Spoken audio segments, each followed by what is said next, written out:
देखिए, अनिल विज को सब जानते हैं, मैं बख्शता नहीं हूँ। ये सारों के लिए वार्निंग भी है कि तैयार हो जाओ सारे।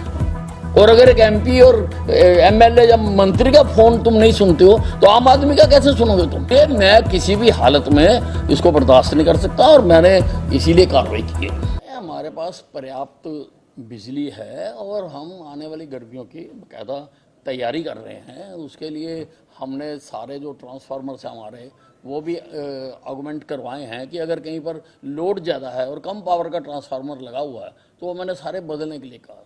हर सब डिवीज़न में मैंने एक ट्रांसफार्मर बैंक बनाने के लिए कहा है। हर सब डिवीज़न में ट्रांसफार्मर को कैरी करने के लिए एक गाड़ी रेडी रखने के लिए कहा मैंने।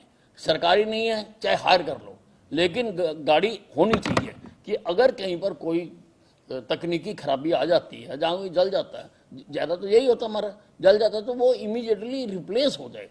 किसी प्रकार की हमारे पास सफिशिएंट बिजली है और हम लोगों को उस प्रकार से देते रहेंगे। ये पहले का ही है, कोई नया नहीं है। ये देखिए, शहरों को हम पूरी दे रहे हैं 24 घंटे की। जगमग गांव जो 5,500 के करीब है, हम पूरी दे रहे हैं।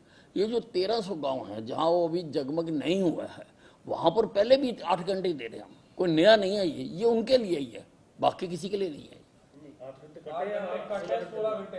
हाँ, 8 घंटे कट और 16 घंटे सप्लाई पहले ही दे रहे हैं। और उन गाँव को भी हम जगमग गाँव करने के लिए हम लगातार प्रयास कर रहे हैं और हम चाहते हैं कि हमारे हरियाणा के सारे गाँव में भी 24 घंटे लोगों को बिजली मिले। किसी हालत में बर्दाश्त नहीं करेंगे कि किसी एमएलए, एमपी या मिनिस्टर का कोई अधिकारी फ़ोन ना उठाए। ये तो पूरे प्रजातांत्रिक सिस्टम को ठेंगा दिखाने वाली बात है। हमारे सिस्टम में जो प्रजातंत्र हमने अंगीकार किया है पार्टीशन के बाद, उसमें रिप्रेजेंटेटिव फॉर्म ऑफ गवर्नमेंट है। लोग अपने नुमाइंदे चुनते हैं और वो फिर नुमाइंदे आगे रिप्रेजेंट करते हैं उनको। अब हर आदमी डीसी की कोठी में नहीं जा सकता, इतना वो होता है। एसपी की कोठी में नहीं जा सकता या किसी और के दफ्तर में नहीं जा सकता हर आदमी। इसीलिए ये सिस्टम बना कि वो अपनी तकलीफें अपने रिप्रेजेंटेटिव को कहेंगे और रिप्रेजेंटेटिव आगे अधिकारियों को कहेगा। अगर कोई अधिकारी रिप्रेजेंटेटिव का, एमएलए का, एमपी का फोन ही नहीं उठा रहा, वो तो सारे जो प्रजातांत्रिक सिस्टम है उसकी धज्जियां उड़ा रहा। और अगर एक एमपी और एमएलए या मंत्री का फोन तुम नहीं सुनते हो तो आम आदमी का कैसे सुनोगे तुम? इसलिए मैं किसी भी हालत में इसको बर्दाश्त नहीं कर सकता और मैंने इसीलिए कार्रवाई की है। देखिए, अनिल विज को सब जानते हैं, मैं बख्शता नहीं हूँ। ये सारों के लिए वार्निंग भी है कि तैयार हो जाओ सारे।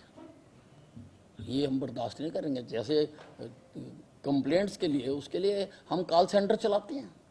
हर आदमी को कोई ज़रूरी नहीं है कि वो किसी दफ्तर में ही जाए, कॉल सेंटर चलाते हैं।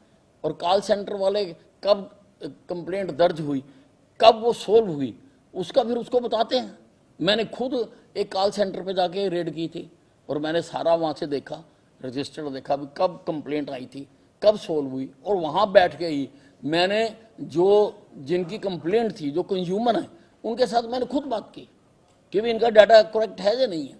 तो हमने सारा सिस्टम बनाया होगा, लेकिन कई बार कहीं जो तकनीकी खराबी आ जाती है उसके लिए थोड़ी दिक्कत होती है। देखिए, हमारे पास जितनी बिजली है और बकाया जितने की ज़रूरत है, हमारे सबके साथ एग्रीमेंट हुए हैं।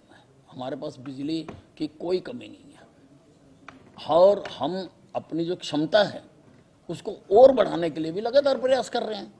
अभी प्रधानमंत्री नरेंद्र मोदी जी यमुनानगर में 800 मेगावाट का थर्मल पावर प्लांट लगाने का शिलान्यास करके गए हैं। उसी प्रकार से हिसार के खेदड़ में भी हम लगाना चाहते हैं, उसका भी हम तैयारियां कर रहे हैं। और पानीपत में भी हम 2 और प्लांट लगाना चाहते हैं ताकि हमें बाहर से लेनी ही ना पड़े। हमारा ये प्रयास है कि हमारी अपनी ही इतनी बिजली हो जाए कि हमें बाहर से ना लेनी पड़े। लेकिन आज की तारीख में जो सभी प्रदेश जो बाहर से भी लेके अपनी पूर्ति करते हैं,